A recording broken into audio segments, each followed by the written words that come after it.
Carcassonne. Son nom s'inspire d'une très ancienne légende. Son pont vieux. À ses pieds, une petite chapelle. Sur le mur extérieur, le sigle du chemin qui indique le point zéro du GR 78. Nous sommes en pays cathare, une religion vue comme une hérésie aux yeux de l'Église catholique qui va tout faire pour l'éradiquer. Le carnage de Béziers témoigne de la violence de la persécution. Ce massacre se place dans le contexte du début de la croisade contre les cathares, décrétée par le pape Innocent III. Innocent avait compris.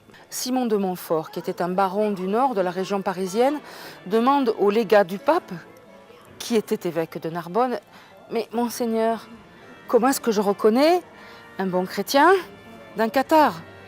Et le légat lui a répondu, « Tuez-les tous, Dieu reconnaîtra les siens. » Ah ben il les a tous tués, ça c'est sûr.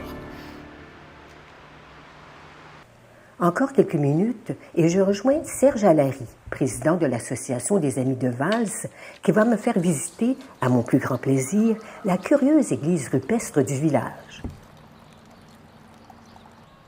Il y a eu une occupation très longue pendant l'âge du bronze, l'âge du fer, jusqu'à l'époque gallo-romaine, où se crée un lieu de culte qui se trouve à peu près à l'emplacement actuel de l'église, dans la faille rocheuse. Un culte... Culte païen, bien entendu. Et c'est pour ça que la première église a été construite en ce lieu-là, parce qu'en fait, il fallait étouffer progressivement ce lieu de culte antique, comme ça s'est passé partout en Europe. Donc le paganisme a laissé place au catholicisme. Progressivement. Le mas d'asile. Tout juste à côté du presbytère des églises réformées évangéliques, le gîte pèlerin.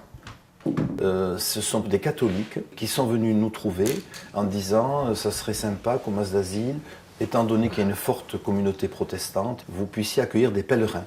Alors sur le moment, nous avons été très étonnés parce que le pèlerinage n'est pas vraiment dans la culture protestante, il faut dire. Et puis quand même, on a pensé que c'était une ouverture. Et alors là, on s'est dit, c'est peut-être Dieu qui nous montre cette voie, cette marche à suivre, qui nous donne l'occasion de pratiquer l'hospitalité. Et on a relevé le défi.